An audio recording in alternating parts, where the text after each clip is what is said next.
Welcome, everyone, to a story we call The Captain and the Chaos. In a sun-dappled living room, where every object had its designated place, lived Marley, a large, dignified dog who ran his home with military precision. His mornings were a ritual, a gentle nudge with his nose to align a crooked throw pillow, a satisfied nod at his clean, empty food bowl, perfectly positioned for breakfast. His world was one of predictable, comforting order. Marley's tail would wag in a steady, dignified rhythm. He was the captain of this calm, quiet ship. Then, one morning, the front door opened.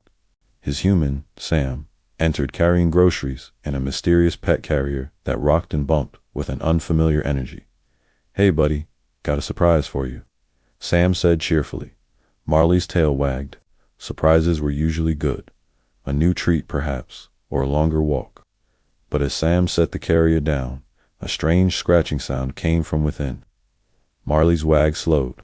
His head tilted in curiosity. Sam opened the carrier door. A moment of silence. Then a single, lanky paw emerged, tentatively feeling the air. Out slinked Chewie, a cat all angles and fluff.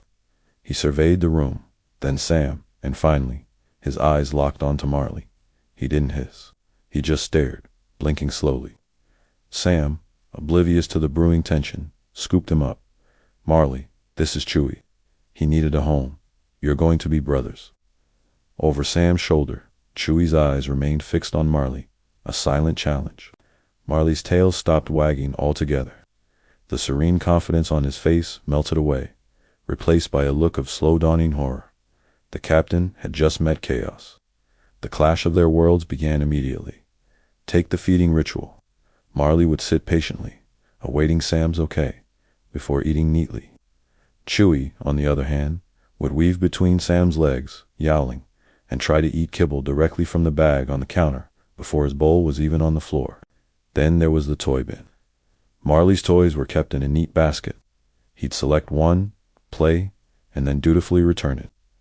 Chewie would append the entire basket, bat one ball under the couch, carry a stuffed squirrel to the highest bookshelf, and then fall asleep on the resulting pile of toy chaos.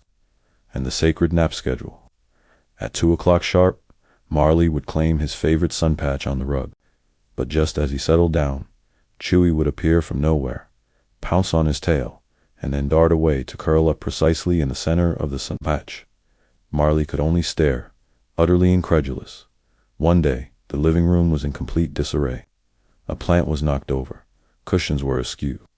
Marley, the ever-vigilant captain, was trying to restore order, nudging a cushion back into place. From his perch atop a bookshelf, Chewie watched. He yawned, stretched, and with deliberate aim, pushed the stuffed squirrel off the edge. It bounced right off Marley's head. That was it, an act of war. Marley walked to the center of the room and let out one deep, authoritative WOOF. The message was clear. Meeting. Now. Chewie leisurely climbed down and sat just out of Paw's reach. "This cannot continue," Marley began, his voice calm but firm. "There is a system. You are compromising the system." Chewie simply started grooming his shoulder, a picture of pure indifference. "The food is at 7 and 5, Marley insisted. "The toys have a home. The sun patch is allocated by seniority. These are the rules." Chewie stopped grooming. He looked at Marley, then slowly reached out a paw and hooked Marley's blue food bowl, dragging it a single, defiant inch across the floor. The insult was profound. Marley let out a small, offended huff. "Rules are?" "Bendy," Chewie said, his first words, casual and cool. "They are not bendy," Marley retorted. "They are the architecture of a peaceful home. Look at this place. It's anarchy." Chewie just flicked his tail. "It's lived in," he said. "Your way is shiny floor. No fun. Your way is boring." With that, he leaped onto the windowsill, ending the conversation, leaving Marley speechless and defeated by sheer apathy. That night, a storm raged. Thunder cracked and rain lashed against the windows. Marley, for all his strength, hated storms. The noise, the unpredictability, was the antithesis of his ordered world. He lay in his bed, trembling, a small whimper escaping him. Sam was asleep, unaware of his friend's distress. From the dark hallway, Chewie watched Marley shiver. The usual mischief was gone from his eyes.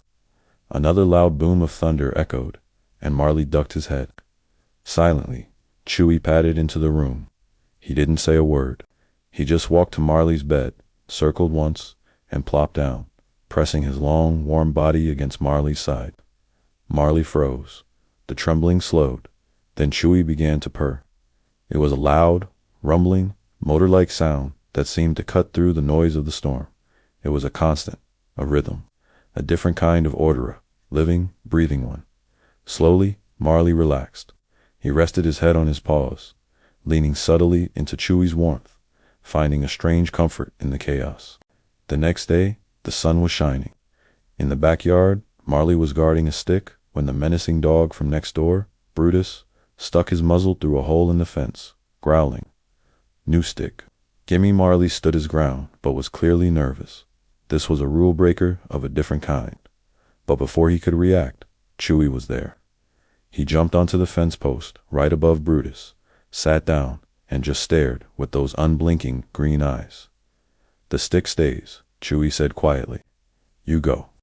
Confused and unsettled by the silent, intense cat stare, Brutus grumbled and backed away. Marley looked at Chewie, stunned. That was not procedure, he said, but it was effective. Chewie just gave a little cat shrug. Sometimes, he replied, the system needs a weird-looking wrench. Later, inside, Sam was trying to work, but Chewie was walking across his laptop keyboard, deleting his document. Chewie, no, Sam groaned, putting the cat on the floor, only for him to try and climb right back up. Marley watched it all, the neat house, the frustrated human, the chaotic cat. Then, he seemed to make a decision. He walked to the toy bin and pulled out the most exciting toy of all, a feather on a string wand he hadn't touched in years. He brought it over and dropped it at Sam's feet, then nudged it toward Chewie with his nose. Sam got the hint. He picked up the wand and wiggled it. Chewie's eyes went wide. Instinct took over, and he became a whirlwind of leaps and pounces, chasing the feather with pure, unadulterated joy. Sam laughed, his work forgotten. For a few wonderful minutes, the room was filled with pure, chaotic play. When they finally stopped, the living room was a mess again, but Sam was smiling, scratching both of his pets. Marley looked at the mess, at Chewie's happy face, and at Sam's smile. He didn't try to tidy up. Instead, he walked over to the sun patch. It was big enough for two. He lay down on one side, then looked pointedly at Chewie. Chewie understood. He sauntered over and curled up in the other half, his comforting purr starting up again. The room was a comfortable mess. The sun was warm. The rules had been rewritten. Marley let out a contented sigh. The system has been updated. Chewie, purring contently, replied, Told you, Bendy. And there they were, a dog and a cat, sharing the sun in a peacefully messy living room, in perfect, imperfect balance. Thank you so much for watching. If you enjoyed this story, don't forget to like, subscribe, and hit that notification bell for more heartwarming tales. See you next time.